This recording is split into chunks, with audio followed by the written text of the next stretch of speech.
to it starts, the video is maybe 40 seconds. It's not very long. So very shortly into the interaction, we see what we saw on that snippet. We see the officers unsheath their weapons from the holster. We see them begin to move around the vehicle, etc. And then within inside of another 22 seconds or so, we know that Mr. Wallace was gunned down at approximately a car length and a half distance. And that is what we were able to see. I know that everyone will view this video with a different lens and looking for different things. One of the things I was looking for was the distance between the officer who was sort of positioned directly in front of Mr. Wallace versus the officer who was on the angle. And I would say from myself to the gentleman wearing the green jacket, which is more than a car length, they were about that distance away. Now, I have grave issues with a person who is in a mental health crisis. And yes, I understand he had a knife. I understand he had a knife. And I think that does not give you carte blanche to execute a man, quite frankly. Can I move this down for a little bit? Will anyone be offended if I do that? Thank you. That doesn't give you carte blanche to execute a man, quite frankly, because he has a knife. That is why I've said ever since Tuesday, the city has failed not only the Wallace family, not only the other members of that community who will be scarred and traumatized for the remainder of their days, but the city has also failed those police officers. It failed them tremendously. The only remedy the police had in that moment, per their thinking, was their service weapon. There was no less lethal option available. And that has been our war cry ever since Tuesday.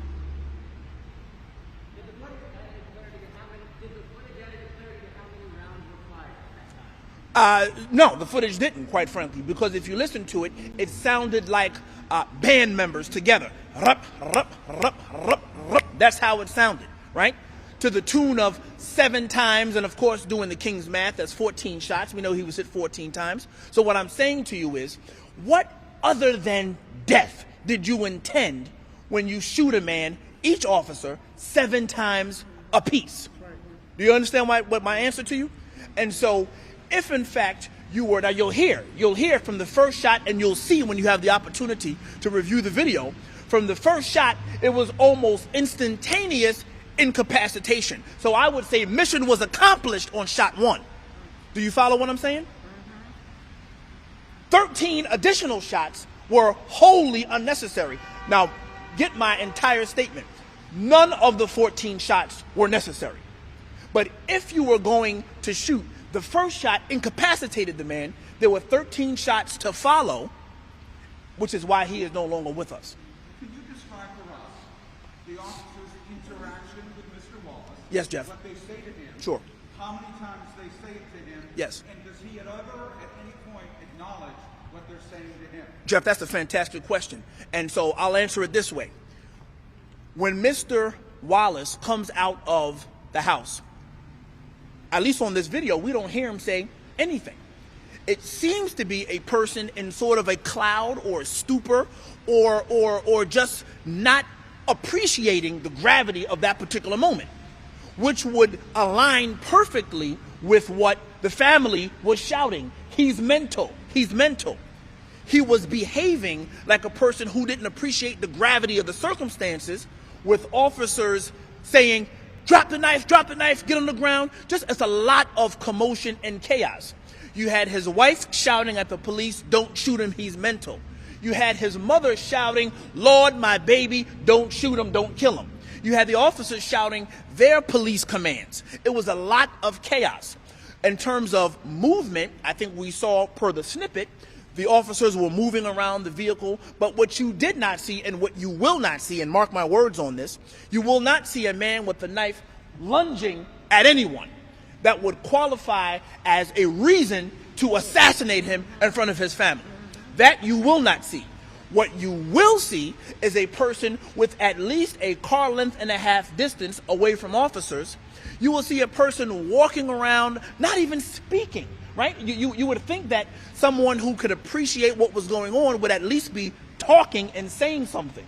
Wasn't even saying anything. You see his mother running behind him, trying to grab him. And then, Jeff, what you will hear from one of the officers is, shoot him. What you will hear from one of the officers, shoot him. Now, hear these words and hear them very clearly. We sat down with the city this morning. Mr. O'Brien, my law partner, Ms. Mann, we sat down with and the family. We all sat there in the same room.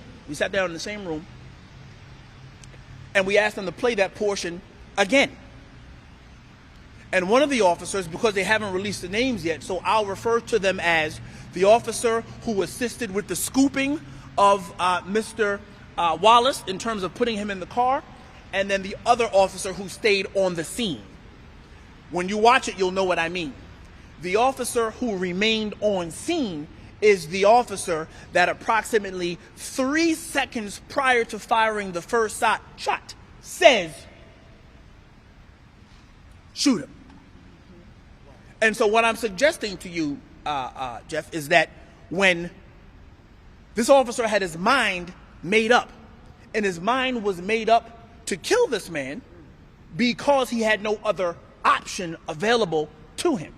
Is he the first officer to shoot? Shoot him and then he fires, or shoot him and the other officer? Because those shots were almost in tandem, it is difficult for me to say, quite frankly, because they were coming together. But I do know that when we observed each officer's respective body cam, that officer said, shoot him. That's what he said. And let me go one step further, and I want you to hear these words very clearly. I told the city this morning, we sat in front of them, and I told them, listen, my ears work perfectly well. I know what I heard.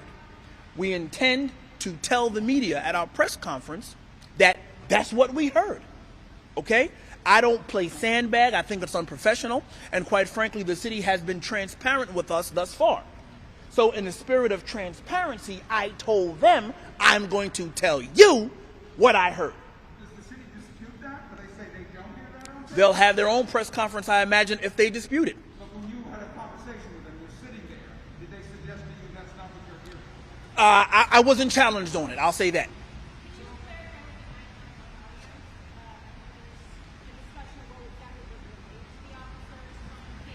Yes. There were a lot of calls being made, and apparently those calls were to 911 for general assistance, okay? There was clearly somebody in a crisis, and let me be clear about which calls I'm speaking on. There were calls apparently from earlier in the day. We did not hear those this morning. There were calls from a different location. We didn't hear that either. But the calls from that particular property on Locust Street, we listened to, how many, Kev? Maybe, I don't know, maybe 6 or 7 calls.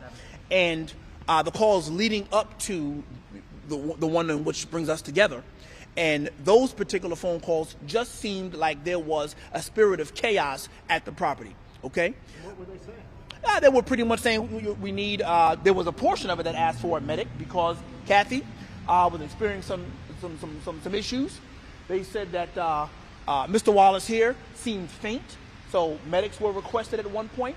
And also the police were in fact requested. They said, hey, send the police. They said that too. Okay, so they asked for the whole buffet of services from 911. And what they got were some officers who were ill-prepared and ill-trained to deal with this particular scenario. I find it egregious that an officer who, and again, they have not provided us with the names, but there's one officer I think that we all know has been on the force a very short amount of time, okay? Less than 2 years, right? And I imagine he's not encountered many of these sorts of scenarios. So you have ill-trained, ill-prepared officers, and when I say ill-prepared, I mean, how can a man present himself to you outside where you have all the room in the world to retreat if you need to? You can call a supervisor if you're not sure what to do, but inside of 30 seconds, that man is now deceased. So those earlier calls, they weren't just in relation to Mr. Wallace Jr., correct? They were in relation to other family members as well? Yes. Yes, that's exactly what I'm saying. That other family members had other health problems that they wanted 911 to attend to. Let me qualify this. Kathy, where are you? Kathy is not in the best of health, and she was experiencing some issues, perhaps to deal with what was going on at the property. But either way, the 911 operator, being professional as they usually are, asked, do you need medical attention? Yes. Okay, I'll transfer you to fire rescue. That's how the call went. Okay? And so there were, like I said, an entire smorgasbord of calls that were made, and they were asking for the entire buffet of services from 911. And as you well know, or you should know, EMS, EMTs never arrived. They never got there. And that's why the young man had to be scooped, his body sort of tossed into the back of the vehicle like trash, and then hauled off to the hospital. Pertaining to Walter Wallace, you said that some of the 911 calls said that he was faint. Feeling faint. Feeling faint. Could you please elaborate on what other reasons that the family had said they wanted an ambulance? That's all I have for you, Mensa. That was it. And I want to generalize it and qualify it this way.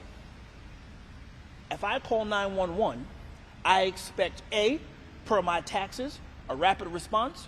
I expect B, a professional response.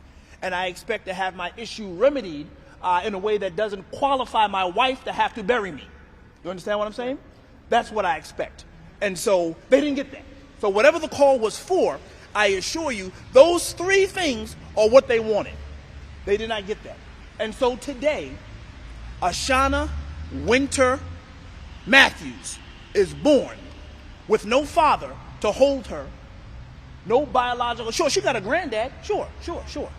But his wife has no husband, that baby has no father, because those three things, those three simple things that as taxpayers we like to see happen, did not occur. So you,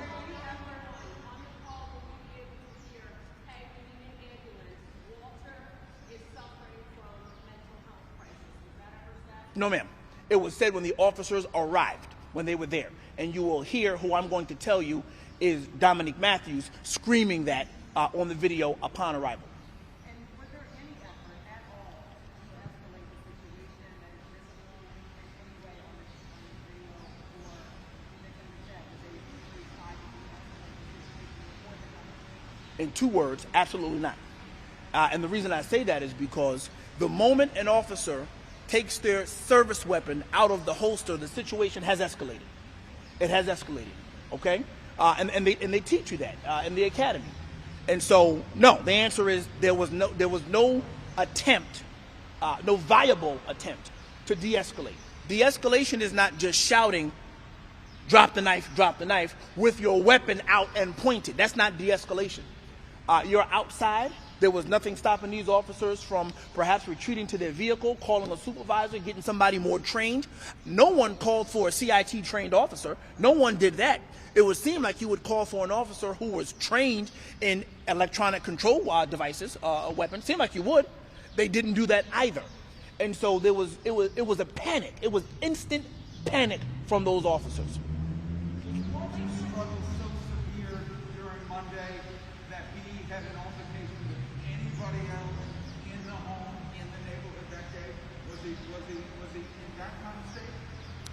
I don't have the answer to that. But what I will say is, if the answer is yes, it would seem to me that would only tend to show the level of deep crisis he was in. But I don't have the answer. But if the answer is yes, he was in a deeper level of crisis than even I know about. No. And the short answer, no. The question was, are we calling for the officers to be charged? And I think that you're asking, are we asking for the officers to be charged with something like murder, right? That's what he's asking me. Yes? Is that what he's asking me? That's what he's asking me? Okay. All right. And what I'm saying to you is, listen, to a hammer, everything looks like a nail. You understand? If you send the police to service communities and the only thing you give them is a lethal weapon. I'm answering your question, but I'm going to take the long route if it's okay. At the academy, sir, they give you a badge and a gun. And then they teach you not to wound, they teach you to kill. That's what they train you to do. I was a SWAT-trained, SWAT-certified member of the police department right here in front of you. I'm telling you not what I read in the book, what I know. They train you to be an assassin when the time calls for it. You have to use your discernment to figure out which time that is. It was not this time. However, those particular officers were only given a tool by which to assassinate, which is a service weapon chock full of ammunition, but nothing in between. No taser, no less than lethal device that would have been so appropriate in this particular circumstance. All you wanted to do was incapacitate him long enough to get him under control. And then whether he gets 302'd or taken to a mental facility or whatever happens after that, no problem. We never got to that because they went straight to the death penalty outside that particular house. But that language makes it seem like you believe the police officers committed a crime. Death penalty, assassins, these are, death penalty, that's a crime to the penal code. No. Let me address this and I'll go right to you. The death penalty isn't a crime. The death penalty is a sentence. And what happened is that man was tried, he was adjudged and found guilty, and he was sentenced by those two officers on that street. That's what happened. And the sentence they decided that was appropriate for him was death. That's what took place. You with me? You with me? Right? That's what took place. Now, the question that stemmed from that gentleman is, does the family think that those officers should be charged? And I imagine the question he's really asking is with murder, right? Charged with murder. And what my answer to you is and remains, and we told the city department that this morning. We told them this morning. I don't think so, right? And here's why. Here's why. They were improperly trained and did not have the proper equipment by which to effectuate their job. They didn't have it. So should they be charged with something? They're not going to be charged with murder? Well, let me say this to you. We've had extensive conversations today, as I indicated earlier, with Mr. Krasner. And I do know that that particular answer is in the province of the district attorney, all right?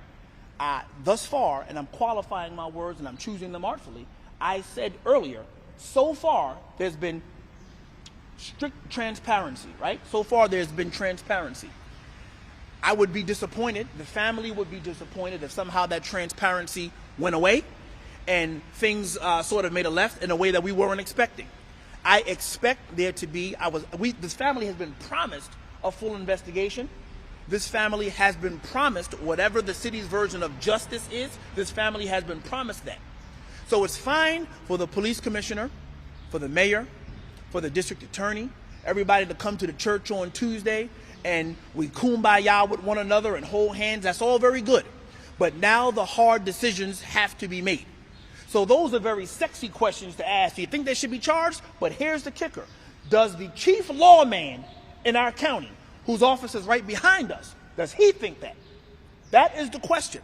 Does the chief lawman, whose office is right behind us, think that what he saw on those body cameras is worthy of those officers being charged? Did he give you any indication? He did not. Which way he's going? He did not. He did not.